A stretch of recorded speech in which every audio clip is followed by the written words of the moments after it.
ฮะของร้านบ่ร้านคือมาป้าไปนี้สานน่ะ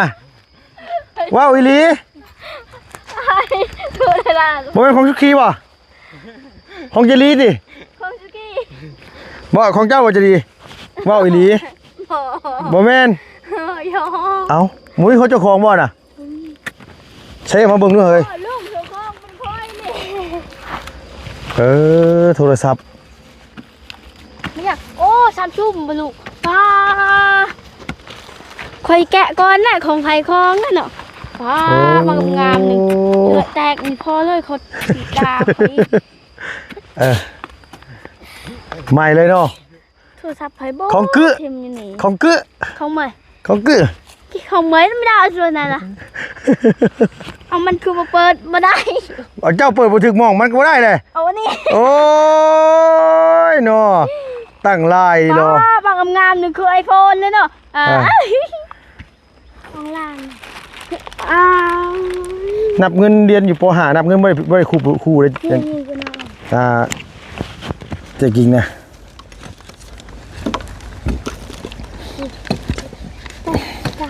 90กัน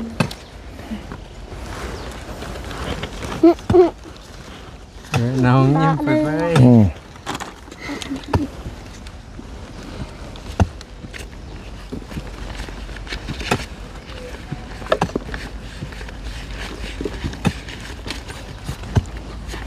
หนึ่ง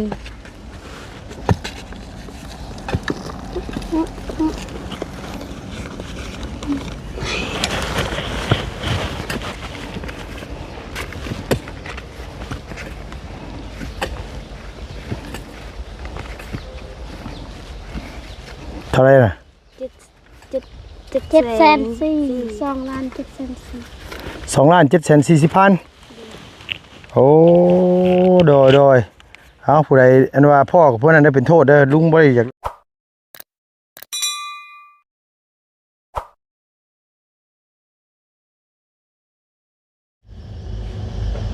มาเด้อ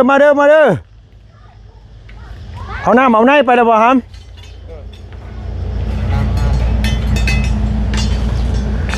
เอาน้องพี่น้องเปิดคลิปตัดภาพมาบัดนี้ก็กำลังสิเดินทางอันลงไปสวนกล้วยมาพี่โอ้ยนัวโอ้ยสวัสดีนัวเอาไปก่อนพี่น้องเนาะเอาหยิบไม้ดูลงไปขุดสวนอันนี้เป็นอะไรเด้อไปขุดสวนกล้วยสวัสดีโดยเอาเป็นไงเนาะสบายดีเด้อกับทักทายสบายดีขอบคุณพี่น้อง FC วัดสุขุสุคนที่เข้ามาติดตามและรับชมช่องนุ่งเฮิมชาแนลพี่น้องเอ้ยกงมียังไม่ทันลงมาบ่ยังกงมีเอ้ยไป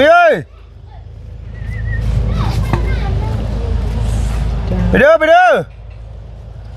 ตักน้ำอยู่คือเฮ็ดตลอดว่าหามสวนกล้วยนี่กันอันที่แถวๆนี้เนี่ยตัวนี้ตอนนั้นบ่ย่านเนาะนิ่งเป็นคุดเป็นอยู่บ่เป็นกว้างเท่าไหร่ยาวเท่าไหร่อันว่าก ว้างนะโดยกว้างจักแหละตามเอายิงตามหอเคยขุดบ่แม่นที่ว่ามันห่างกันนะกอนึงนั่นแหละ5 เมตรก็ได้4 เมตรก็ได้5 เมตรต่อกอนึงโดยแล้วก็ทั้งกว้างก็5 เมตรต่อกอนึงสิเนาะล่ะเนาะคันมาปลูกที่ไปมันบ่งามปุ๊บกล้วยมันบ่งามถ้าแก่สวนกล้วยพี่น้องเอ้ยในอนาคตโอ้คันว่านั่นนี่ซ้ำซีนี่บ่เคยคิดจะปลูกยางบ่ล่ะบ่มันยังบ่ฮู้ว่าบ่เคยเฮ็ดเด้อบ่เคยเฮ็ดเฮ็ดแต่กล้วยเฮ็ดแต่มันสิเนาะมันกับกล้วยนี่เฮ็ดตลอดเลยคันว่าปลูกยางเนี่ยมันแล้วได้ก็แล้วเลยจังได๋เนาะมีไผแน่สิไปละวอนมานี่ลูกละมานี่เจ้าน่ะไปบ่เจ้ากะแคว โดยเอาสบายดีป้าลุงเนี่ยครับสบายดีโดย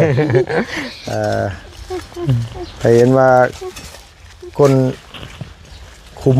กล้วยพี่น้องเอ้ยเนาะก็มีมันนี่นี่แหละจ้างคุมเท่าไรนางน่ะสบายดีป้าลุงเนี่ยสบายดีโดยผมเป็นยังเนาะได้อยู่หรอกจ้างคุมเท่าไรเอาผ่าปิดเปล่าไงจ้างคุมเป็นเท่าไร จ้างนี่ได้จ้างลานแล้วชุกี้นี่บ่ได้จ้างบ่นี่บ่ได้จ้างซอยกันเฮ็ด ซอย คันอยากต้องเฮ็ด เด้อ เนาะข้าวก็ยังกินเนาะกล้วยก็ต้องเฮ็ดเนาะ เด้อ บังคับน้องได้พี่น้องบ่ได้บังคับดอกคือน้องเพิ่นนั่นว่าเห็นว่าเอื้อยอันว่า บ่มีเพศ มื้อไผเฮ็ดก็เลยอยากมาซอยกันซอยกันเฮ็ดอ๋อใจดีก็เอาน้องไปเลยแข็งนี่น้องก็มีแต่คน รอจินกากินแกะ อันเยี่ยมกะ ทานปลา ยันหายถึงไหน แค่แค่ละเป้าไม่ไปน้ำค่ะ ไปน้ำ ไม่ไปน้ำยา มันหาย บ่ต้องไปแกลูกหลานไปเอาน้องเมื่อไปนำแม่เจ้าไป ไปน้ำพี่ไปจะปีเด้อ บ่ไปบ่เอา บ่ไปอยู่นำแม่ บ่ไปอยู่นำแม่ เราจะไปน้ำกันไปฉะนั้นเอาแม่ชิมจุกนี่ล่ะให้น้องถือบ่เพื่อเด้อย่ามันหัก โดยอย่ามันหักระวังมันรุดเลยเฮ้ยเขาบ่กล้าใกล้ได้เขาแบบนี้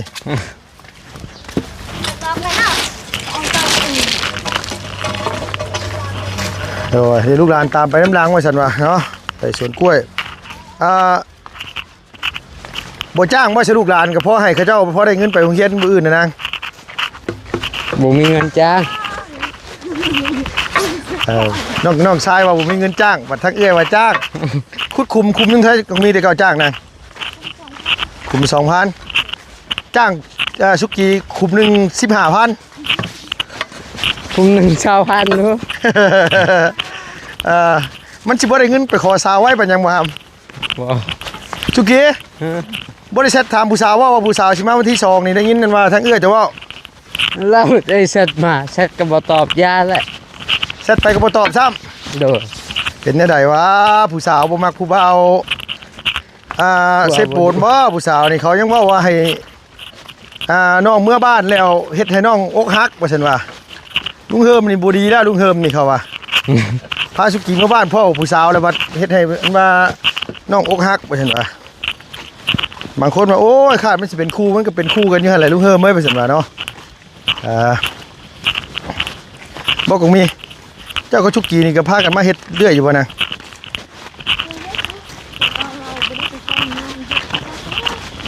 แต่เราบ่ทันพองานก็มาเฮ็ดน้ำกันนี้เนาะชุกกี้ตัวตัดหญ้าเป็นบ่หาม เป็น ตัดหญ้ากล้วยได้ มักและตัดหญ้าไว้ โดยพูดเข้าให้เป็นบ่ชุกกี้ตัว มันยังก็ พูดเข้าให้พูดเขาให้ โดย เคย ผู้เข้าซักเข้านี่เนาะนางเนาะสวนกล้วยเพิ่นพี่น้องเอ้ยพุ่นข้าไปเข้างานนี่แล้วน้องก็บ่ได้เฮ็ดเวียกโดยให้ทางให้เคยเฮ็ดนำกันอยู่น้อยๆเนาะเฮ็ดเป็นชื่อย่างอะไรพี่น้องเอ้ยแต่ว่าน้องไปเผางานแหละเคยอยู่งานเนี่ยก็เลยบ่ได้เฮ็ดหยังคันว่าพ่อเลี้ยงเรามาเสียหญ้าให้ก็เสียหญ้ามันก็คือชุกี้ต้องเผาคันว่าชุกี้มาเฮ็ดสวนแบบนี้ก็พ่อเลี้ยงเผาแม่นบ่ก็มีโอ้ย ยันน่าเปิดเพลทนะก็เดิงล่ะ ไม่ยังล่ะ เขาไม่ได้ซื้อเด้อ เขาบ่ได้ซื้อแต่กองถิ่มเนี่ยเพิ่งตอมหึ่นอยู่พี่น้องเอ้ยพุ่นน่ะ ล่ะ สิได้เด้เนาะกล้วยไหมสุดยอดเลย ไก่แล้วกันนะจ๊ะ กว้าง5 เมตรยาว5 เมตรต่ออันว่าหลุมพี่น้องเอ้ยเวลาเขาสิเอาไปปลูกนี่คือเขามากดเอาแถวนี้บ่ก็มี โดย มากดเอาลูกมันนี่เนาะ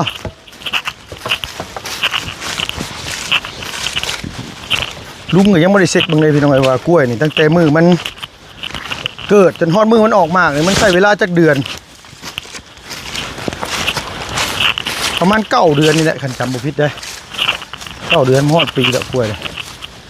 ปลูกเกลือนั่นก็บักใหญ่นึงว่าฮักเลยนางเอ้ยน่ะเนาะฮะมันแดดมันฮักบ่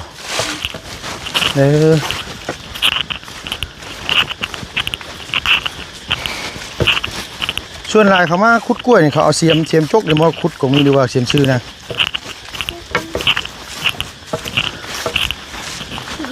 ฮะขุดขุมมันนะ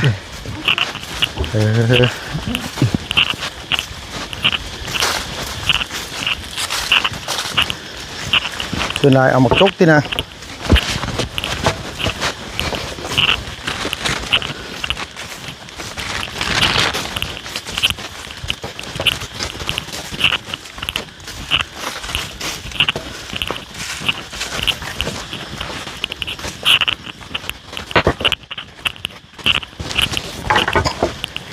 อัดมันออกกันเนาะ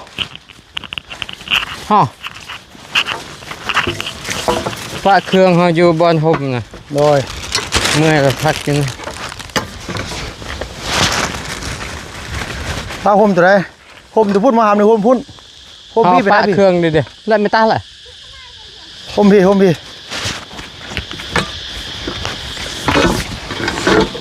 เริ่มในพี่นะขึ้นไปพี่น้อยเนาะเริ่มในพี่ได้ โอ้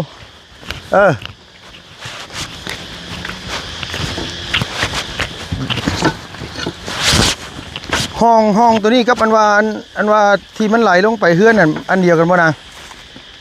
คนละอันบ่ใช้ไปเฮ็ดลงไปเฮ็ดน่ะฮะตัดไม้แทกนะเอาบ่ได้เอาเชือกนิ่งบ่ใช่ตัดไม้อันว่านี่เอามาพี่น้องเอ้ยมาผมก่อนมันเริ่มแดดเลยจักรจันทร์ห้องแซวๆล่ะพอมากกับ9 โมงกลัวเลยไปกินข้าวกินน้ำตอนเช้าเนาะพี่เนาะใช่หน่อยเอาไม้พี่เอาไม้ไปเลยครับไม้ลืมตกหมดแล้ว เอามาพี่มาเดี๋ยวมันหล่นหล่นตกน้ำมันเรียบร้อยแล้วพี่น้องนี่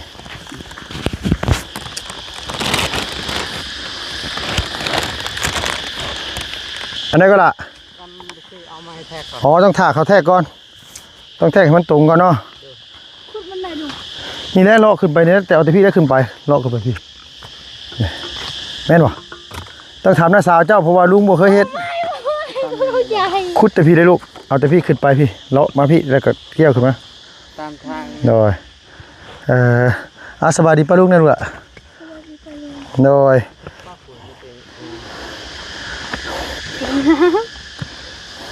นี่เอาไม้นุ่มลูกหล่ะไปนุ่มอยู่ในนี่ไปเอามาดูแบ่งกันโอเค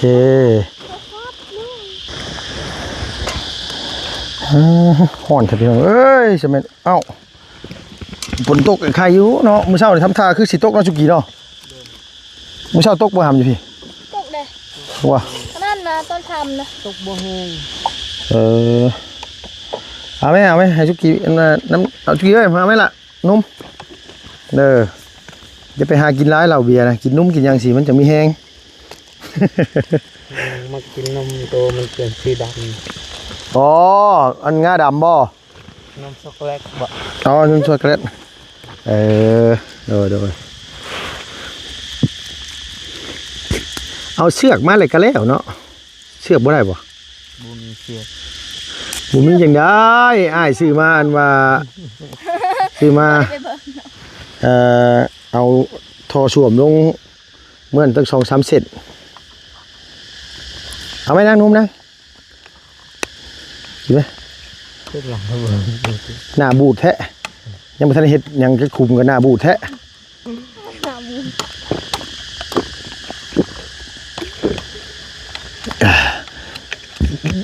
สุกี้ป้าเราวันนี้ก็ดินเจ้าป่ะสุกี้ป้าเรากับแม่เนาะ กินตัวนี้นะแบ่งให้พ่อดวงตา อันนี้แล้ว เฮ็ดได้เฮ็ด แบ่งให้พ่อลุงตาเฮ็ดบ่ลูก ให้เราเฮ็ดซื่อ วันนี้เราบ่เฮ็ดบัดนนะ กินข้าวแล้วก็ลูกแล้วกลัวแต่เราไม่ได้หักซาน แต่ว่าเราน่าจะรักษาเอาเนาะมาถึงเนาะมาทางมายังเอาหรือว่าได้แล้วเรา ได้บ่หาเม็ดอยู่บ่ลูก ได้แล้วเนาะได้หาเม็ด ๆควา คืบเอาสิเป็นหยังคืบเอาอันมาประมาณ5คืบเป็นตัวเม็ดนึงอ่ะคืบเอานี่หรือ6คืบเม็ดนึง เมื่อตะกาตะกาอยู่ ขึ้นมาตื้อเลย ชวนตัวอันว่ากุ้งไม้ใหญ่พูดของไผ่จะกุ้งไม้ใหญ่น่ะ จะนั่นบ่ โดย พวกไม่ใหญ่นะ โดย เขาว่าเป็น นั่นนะ ที่ เป็น แล้วไป ที่ยังก่อน อ๋อมองไว้จ้ำพีบ้านพีอย่างนี้ว่าหามอ๋อมาเฮสักเขาเอิ้นมาเฮสัก ตัวนั้น มาเฮสัก เป็นวันนั้นนะบอลเขาแบบพังอยู่ อ๋อปลาซ่าตัวนั้นน่ะง่าย ไม่ต้องก็บอก ปลาซ่าบ้านอันว่าบ้านดงแดงก็มาฟังนี่บ่เคยดูว่าฟังแต่บ้านนี่ เรื่องน้องแดง น้องเด่นจัง ตั้งห้าอันนี้2บ้าน อ๋อเฉพาะนี่กับนี้เดี๋ยวเพิ่นไปฟังอยู่พุ่นใช่ แหงลูกเจ้ามาเจ้า ไม่ได้เยอะเลย เนี่ยตาโยนน่ะ ใช่ กูมีกับสุกี้นี่ห่างกันจักปีก่อนกูมี 3 ปี 3 ปีวะนะ 3 ปี ตัวคือเท่าแท้ๆมีวะ เอาก็มี21เนาะเจ้าก็17กับ18ก็ถึกแล้ว ใช่ละ ก็มี21ล่ะ ไม่ชาวซีจ้ะ น้องได้สาว ฮะ ชาวซีบอกกูเป็นชาวซีบ้าที่บอกกูเป็นชาวซีบอก นั่นเนาะ ชาวเอ็ดบอกกูเป็นไม่18 เอาสุกี้เจ้าก็ไอ้มอมนี่ไผเป็นรุ่นอ้ายน่ะไอ้มอมบ้านดงแดงนะไอ้มอมน่ะ นอนบ่ยันน้องเป็นไง อ๋อเจ้าเป็นรุ่นอ้ายแล้วบ่ เป็นกินแล้วทำกันเลยฮะ น่าจะรุ่นเดียวกันแต่ว่าเจ้าเข้าโรงเรียนก่อนเล่าบ่ เข้าเฮียน พร้อมกันพร้อมกันมั้ย รู้จักเหรอ พร้อมกันเลยของเราเรียน แม่นบ่เรียนมพร้อมกันบ่ มอนบ่พร้อม เจ้าขึ้นมก่อนมอมขึ้นตำหลัง เด้อ เจ้าออกก่อนบ่ได้ว่ามอมออกก่อน เอาออกก่อน เออ เอาไปเฮ็ดเวียกอยู่โรงงานน้ำดื่ม โดยแท็กเลย บอกไว้เด้อนุ่มน่ะอันว่าไผบ่เอาก่อนบ่ได้กินเด้อนุ่มเด้อมันมีสำนั้นเด้อ เอาแม่ไผมาก่อนก็ได้กินก่อนได้นุ่มน่ะ เนี่ยโคตรบ่ หมดเลย โดยพอดีแล้วหำบ่ยาวดอกล่ะ ก็ได้ห่างจ้ะเลยปีขุดบอก ทีนี้ก็เริ่มแต่พี่แรกนี่ลงไปมันบ่ชุกี้ ทอดบางหาแม่ลุง ฮอด ลุง เอาตามมานี่เลยบ่เนาะ ฮะ ตามในนี่เนาะ เอาถามเอื้อเจ้าแล้วเอื้อจะพาเห็ด ตามนี่ก่อน เอาตามนี่เลยครับ ด่านมด่าละ เอาพี่เลยเนี่ยเริ่มแต่พี่คุมแรกกับพี่แล้วลองไปพุทธ ตามตรง ฮะกูไม่มันเป็นยังน่ะ พอดีกับตัวนั้นเด้อ อ๋อไม่น่ะโอเคแล้วไม่น่ะก็คุมนะ ไม่ได้รับตัวนั้น เอากระนับมานี่เด้คือคุมนึงน่ะ เนี่ย ประมาณ2ท่าก็ได้เดือน อยู่ป่าละลุงเฮิ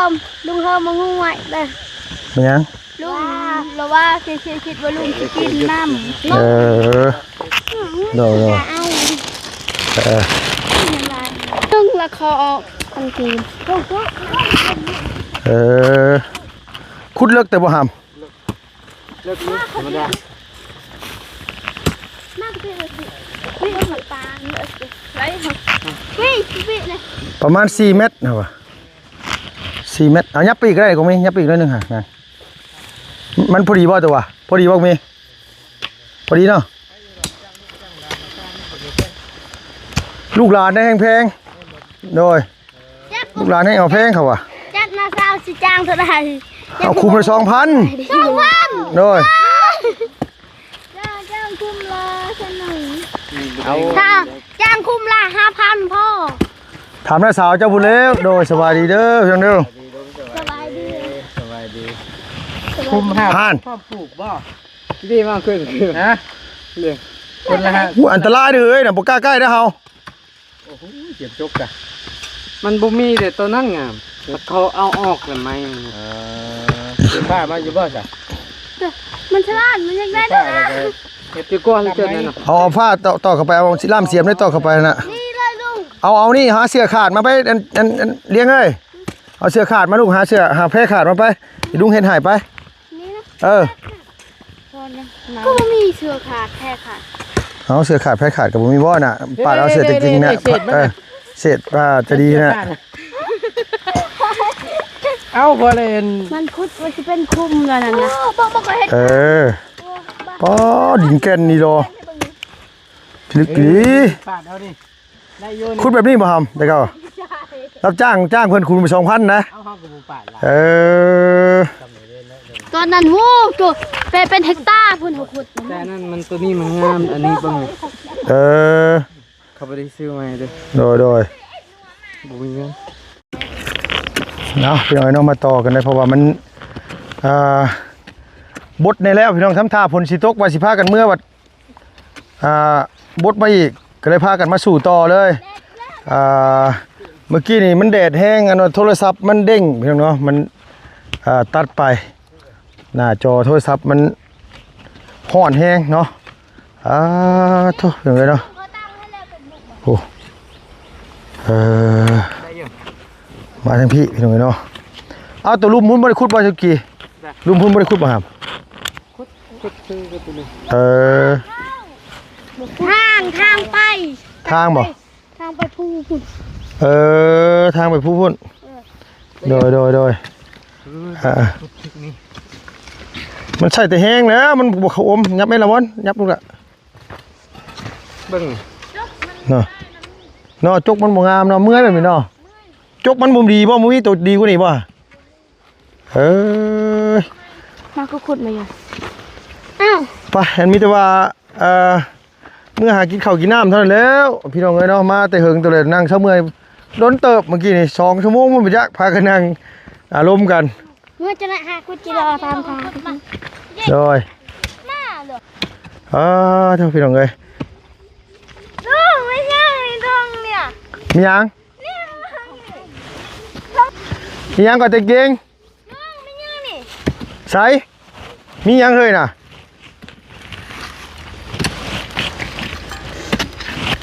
คือตาดีแท้แม่นหยังเฮ้ยเจ้าว่าของรุดๆแต่ว่าเขาเจ้ามาป้าไว้ตะกี้พุ่มจักนี่บ่แม่นหยังเบิ่งดูฮะ ลุงไม่ใช่ แม่นหยังเอ้าโทรศัพท์ตัวคือกล้าจับบ่แม่นของเฮาตัวคือกล้าจับน่ะของไผน่ะฮะของเจ้าไปยังเรียงของมีของไผ ลุงเขาคอย ฮะของร้านบ่ร้านคือมาป้าไปนี้ซะน่ะว้าวอีหลี ทุเรศ บ่เป็นของชุกีบ่ของเจลีดิ ของชุกี้ บ่ของเจ้าบ่เจลีว้าวอีหลี บ่ บ่แม่น ยอ เอ้าหมุ้ยเขาเจ้าของบ่น่ะใช้มาเบิ่งดูเฮ้ย ลุงเจ้าของเป็นคอยนี่ โทรศัพท์ ไม่อยากโอ้ซัมซุงบ่ลูกป้าคอยแกะก่อนน่ะของไผของนั่นเนาะป้ามางามๆนี่เลือดแตกนี่พอเลยเขาสีดาไป ใหม่เลยเนาะ โทรศัพท์ไผบ่ ของกึ ทิ่มอยู่นี่ ของกึ ของใหม่ ของกึ ของใหม่ไม่ได้เอาส่วนไหนล่ะเอามันคือมาเปิดมาได้ เอาเจ้าเปิดบ่ถึกมองมันก็บ่ได้เลย เอานี่ โอ้ยเนาะตั้งลายเนาะ บางงามๆนึงคือ iPhone เลยเนาะโอ้เอาลุงหมูฮู้ของไผซะน่ะ บ่มี เอ้าก็บ่มีของไผก็มีแต่ว่าผู้ใดพ่อกับผู้นั้นแล้วได้สังว่าแท้ ป้ามีบางอีลายโอ้ยนี่โทรศัพท์ไทยบูฮูคอยบอยากจับ จับบ่ได้ลูกหลานเอ้ยมีไผจับไผเป็นโทษเด้อเขาตามหาเด้อลุงมาเกี่ยวนำเด้อสิบอกให้ ไผเห็นเพ่น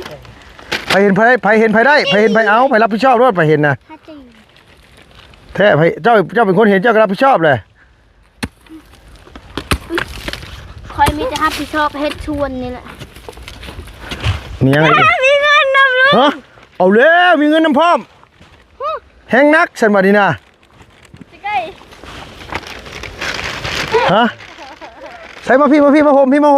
ป็น ได้เท่าไรเฮ้ยน่ะ คนนั้นแต่ไม่ เงินนอกหมด ฮะเงินจุกี้ยังเหรอ มีเท่าไรเงินน่ะอยู่หันมีเท่าไรน่ะเอามานั่งมึงน้ำกันในกว่าเฮ้ยน่ะผู้เฮ็ดก็เฮ็ดตุบตับอยู่นี่ลูกมันเราเบิ่งที่เจอดอกไม้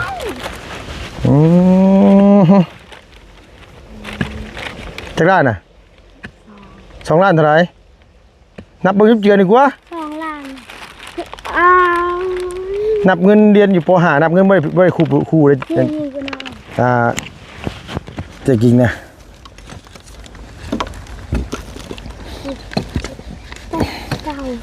อัน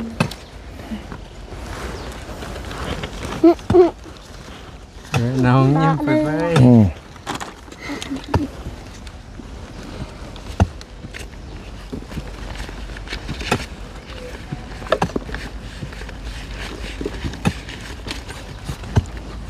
อันหนึ่ง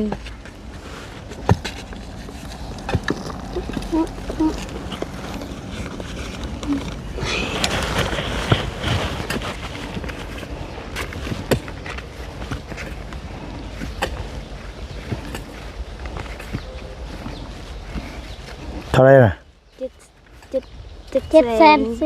2 ล้าน 700,000 2,740,000โอ้โดยเอาผู้ใดอันว่าพ่อกับพวกนั้นได้เป็นโทษเด้อลุงบ่ได้อยากรับผิดชอบนะบ่อยากฮู้อยากเห็นนำนั้นบ่ได้นี่นำเด้ของมีแล้วอยู่ให้ของมีถือว่าเป็นของมีจักบ่บ่แม่นบ่ตื่นบ่เต้นจักนี้เลยเนาะพ่อเงิน 2-3 ล้านโทรศัพท์เป็นเครื่องกันเนาะ โอ้ดีใจเนาะดีใจเนาะ โอ้โดย เบิ่งน้องก็ยังเบิ่งน่ะ เอาพี่น้องเอ้ยพอดีว่าทางไอ้หักลุงพี่พลนั้นว่าเสียชวนนี่แหละผู้เพิ่นจ้างกันว่าไทยสวนให้กงมีแหละกับผู้เพิ่นเช็ดกันคอกหมูให้กงมีนี่แหละเพิ่นว่าเห็นแต่จริงโทรศัพท์เสียเพิ่นก็เลยซื้อให้เป็นของขวัญหลานตั้งใจห้ำเพี้ยนบ่ซั่นบ่อยากให้ยานท่อบ่ซั่นว่าโดยเงินที่เดือนน่ะบ่ต้องเอาไปให้พ่อเจ้าเด้อเจ้าถือไว้เองเก็บไว้เองมันเป็นทุนการศึกษาไปพ่อเจ้าหันน้อยแล้วลอยไปซะแดนนะไปตีไพ่หมดสักครึ่งมือฮะ แล้วบ่ได้เล่นไปเลย แล้วเล่นยังซะ แล้วเล่นอยู่งานดีนะ เคลื่อนดีแล้วเล่นอยู่บ่โอ้ลุงได้ยินว่าบ้านดงว่าโอ้ยพ่อจริงๆเนี่ยมักเล่นไพ่เขาว่ะ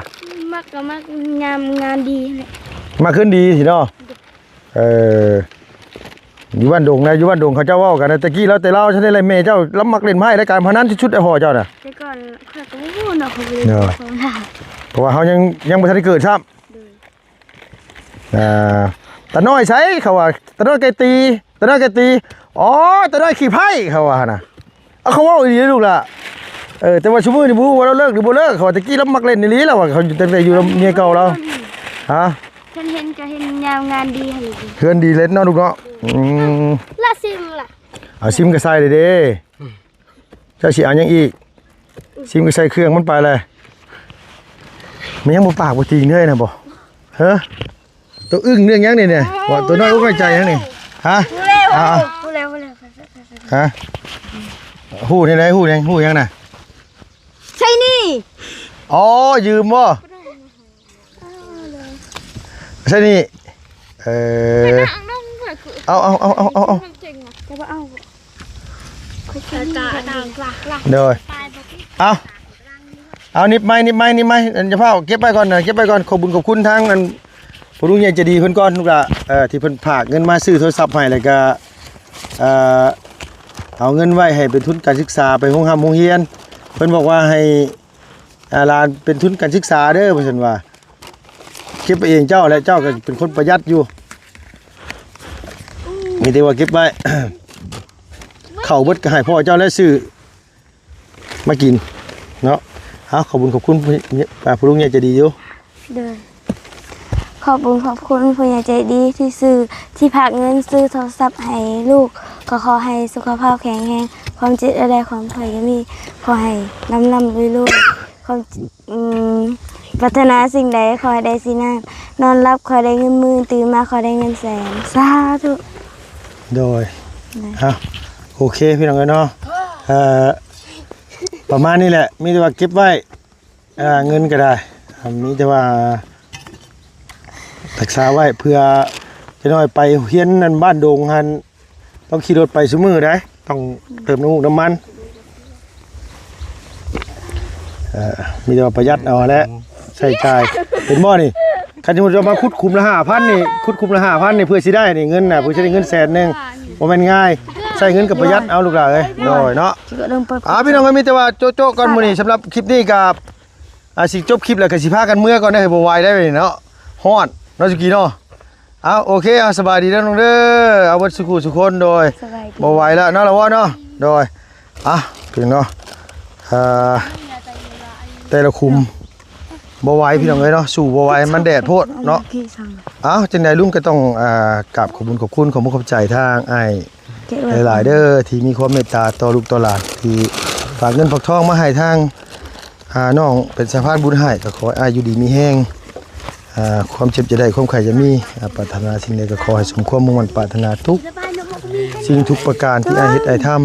ำขอให้ร่ำให้รวยขอให้เจริญก้าวหน้าเฮ็ดหยังทำหยังก็ขอให้ประสบความสำเร็จในหน้าที่การงานทุกสิ่งอย่างเด้อสำคัญสุขภาพอนามัยแข็งแรง